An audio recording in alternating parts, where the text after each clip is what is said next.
Ассаламу алейкум баршаға. Бүгін бізде Toyota Alphard автокөлігі.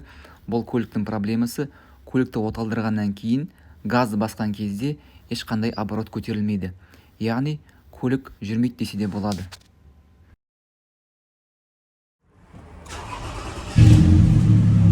Көлік оталды, газ бассам, реакция жоқ. Газ до конца басам, реакция жоқ, вообще жоқ, мүлдем жоқ. Енді бұл көліктер конструктор ғой негізі. Владивостоктан келеді, Японияға жақын. Сол Япониядан келген Россияға кетті, Россиядан жинайды қолмен. Мүмкін дұрыс жинамаған бар деп дросельді қарадым. Дроссельдің штекері бәрі сау, бәрі проводтары сау келіп тұр. Дроссельдің өзінің моторчигін тексердім. Ол да істеп тұр. Диагностика жасаған кезде маған осы дроссельді көрсетіп берді. Дроссель жасамайды деп тұр. Енді осыны қарап жатырмыз. Дроссельный заслонка, яғни қолымызда дроссельный заслонканы ауыстырдық, одан ештеңе өзгерген жоқ. Дроссельный заслонканы қазір түсіндіріп жіберейін. Бізде мында 6 провод бар, 6 провод. Соның екеуі 5-ші және 6-шысы моторчикке кетеді. Мына ішінде моторчик бар. Сол педальді басқан кезде компьютер арқылы осы дроссельді қозғайды. Енді бізде осы екі провод компьютерден келеді, яғни EBU, электронный блок управления, плюс-минус моторчикті, яғни дроссельді ашып жабатын. Қалған проводтар осы дроссельдің положениесін көретін показательдер, яғни қанша пайызға ашылды, қанша пайызға жабық деген сияқты. Енді осыған питание келу үшін, яғни плюс-минус бізге моторчик жұмыс істеу үшін, біздің компьютерге 10 амперлық мынандай ETCS деген предохранитель жауап береді. Сол предохранитель басында мен қараған болатын, негізі ол сау тоқтар барлық сау, предохранительде сау тоқ плюс келіп тұр. Бірақ та біздің проблема блокқа дейін, компьютерге дейін келіп тұрған жоқ. Шамамен былай үзік деп есептейік. Мінекей, осылай келіп тұрған жоқ. Педалінде де ауыстырып көрдім. Сонымен достар, қазір мен газдың педалін басқа педаль салдым. Енді көрсеткіштен қарап көрейік.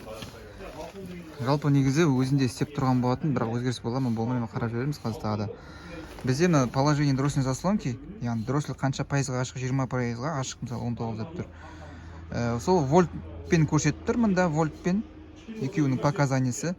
Содан кейін положение педаль газы 2 және 1. Қазір газды басам мен, до конца 100% бастым. 4 вольтқа дейін өзгерді. Мына 3 вольтқа дейін өзгерді. Жібердім. Кері қалпына келді. Енді осы газды басқан кезде, мінекей, 4 вольт, 3 вольт басқаннан кейін бізде дроссель әлі де ашылған жоқ деген сөз. 19%-да тұр, вольтта 2-де 6-да тұр, мына жерде дәл сол 1-де тұр. Яғни біздің педаліміз сау деген педальден емес проблема басқа жерден. Ешқандай өзгеріс жоқ. Дроссельді де ауыстырып көрдім, ештеңе өзгерген жоқ.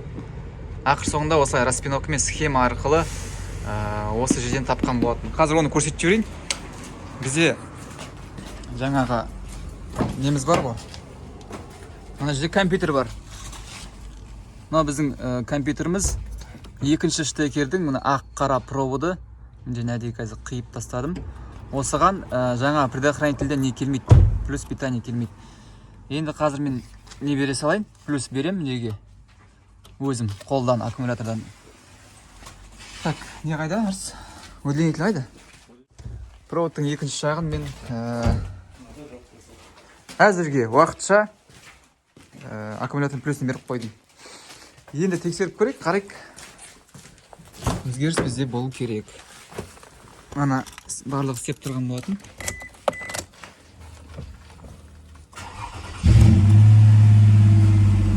Оборот кәдімгідей жоғары. Енді газ басам.